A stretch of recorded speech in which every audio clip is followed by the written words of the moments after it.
নির্বাচন এবং দেশের যে সমস্ত সাংবিধানিক প্রতিষ্ঠান রয়েছে সেগুলোকে কার্যকর করা, দেশকে ভারতের আগ্রাসন থেকে মুক্ত করার সকল ব্যবস্থা গ্রহণ করা।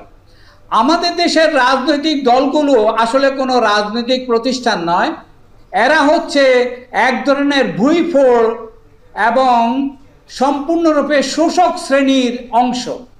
এরা মানুষকে শোষণ নির্যাতন করার জন্যই বসে থাকে, সুযোগ পেলেই এরা সন্ত্রাসী হয়ে ফ্যাসিবাদী হয়ে আমাদেরকে ঘাড় মোটকে খায়। আমি দৃঢ়তার সঙ্গে বলছি যে আমাদের দেশের প্রত্যেকটি দলে সন্ত্রাসী গোষ্ঠী রয়েছে, ফ্যাসিবাদী শক্তি কাজ করতেছে।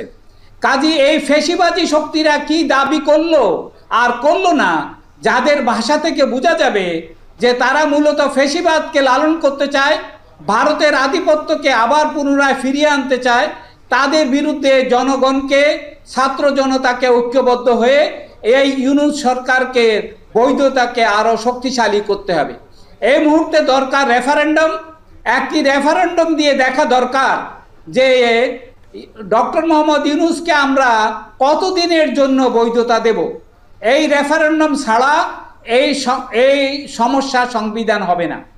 আমাদেরকে মনে রাখতে হবে আমরা ক্রান্তিকাল পার করছি, জাতীয় জীবনের একটি বড় ক্রান্তিকালে আমরা আছি। বিপ্লব আমাদের সমাপ্ত হবে কিনা, সার্থক হবে কিনা, সেটাই এখন বড় প্রশ্ন। গণ অভ্যুত্থান সার্থক হয়েছে, বিপ্লব চলমান রয়েছে। এই বিপ্লবকে শক্তিশালী করতে হবে এবং চূড়ান্ত পর্যায়ে নিয়ে যাওয়ার জন্য জাতীয় সংসদ নির্বাচন যত পরে সম্ভব করা যেতে পারে, এতে কোনো সমস্যা নেই। মূল সমস্যা হচ্ছে দেশকে অস্থিতিশীল করার জন্য দেশের ভিতরে এবং বাইরের শক্তিসমূহকে অত্যন্ত কঠোর হস্তে দমন করতে হবে, জনতাকে ঐক্যবদ্ধ হয়ে এদের বিরুদ্ধে লড়তে হবে। অর্থাৎ আমাদের সামনে আরও একটি বিপ্লবের নিশানা দেখা যাচ্ছে। গণ অভ্যুত্থান হয়তো আবারও দেখা দেবে এই সমস্ত ভুইফোড় রাজনৈতিক অপশক্তির বিরুদ্ধে। জি ধন্যবাদ। দর্শক দেখছেন ভোটের ট্রেন। স্যার, আপনি যেমনটি বলছেন যে এই যে রাজনৈতিক দলগুলো যদি আবারও এটার বিরুদ্ধে, বা গণ অভ্যুত্থানে তো রাজনৈতিক দলগুলো অংশ নিয়েছিল বলেই এই গণ অভ্যুত্থানটা হয়েছিল, সকল শ্রেণী পেশার মানুষ অংশ নিয়েছিল, আবার যদি রাজনৈতিক দল মুখ ফিরিয়ে নেয় তাহলে তো এই সরকার আবার বিপদে পড়তে পারে কিনা?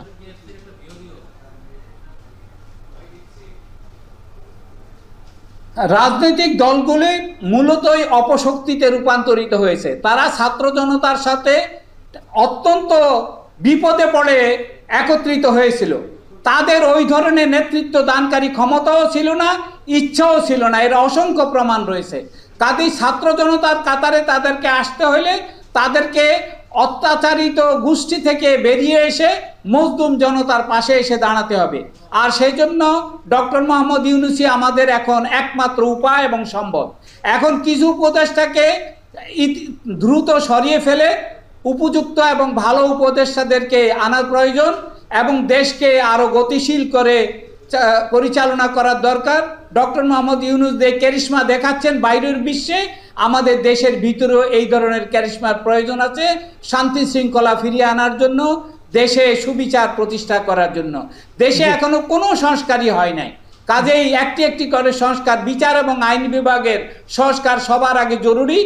আর সবথেকে বড় ভুল যেটা করা হয়েছে যে সংবিধান সংশোধনীতে বলা হচ্ছে একাধিক্রমে 2 বার প্রধানমন্ত্রী হওয়া যাবে। আমি মনে করি এটা হওয়ার কথা ছিল একাধিক্রমে 1 বারের বেশি কেউ এই দেশের প্রধানমন্ত্রী এবং রাষ্ট্রপতি হতে পারবে না। জি স্যার, বুঝতে পেরেছি। আপনি সঙ্গে থাকুন আমাদের। দর্শক দেখছেন ভোটের ট্রেন, নিচ্ছে একটা বিরতি, ফিরছে একটু পরে। বিরতির পর স্বাগত। ভোটের ট্রেনে আলোচনা করছেন ডক্টর মাইমুল আহসান খান, ঢাকা বিশ্ববিদ্যালয়ের সাবেক আইন বিভাগের অধ্যাপক। স্যার, আপনার কাছে সবশেষ জানতে চাই যে জনগণেরও ভোটাধিকার, একটি ভোটের অধিকার রয়েছে। এক্ষেত্রে ডক্টর ইউনূসের আবার ক্যারিশমার কথা বলছেন, ডক্টর ইউনূসকে দীর্ঘমেয়াদে থাকার কথা, কিন্তু জনগণ তো ভোট দিতে চাই। আপনার মন্তব্য জানতে চাই স্যার।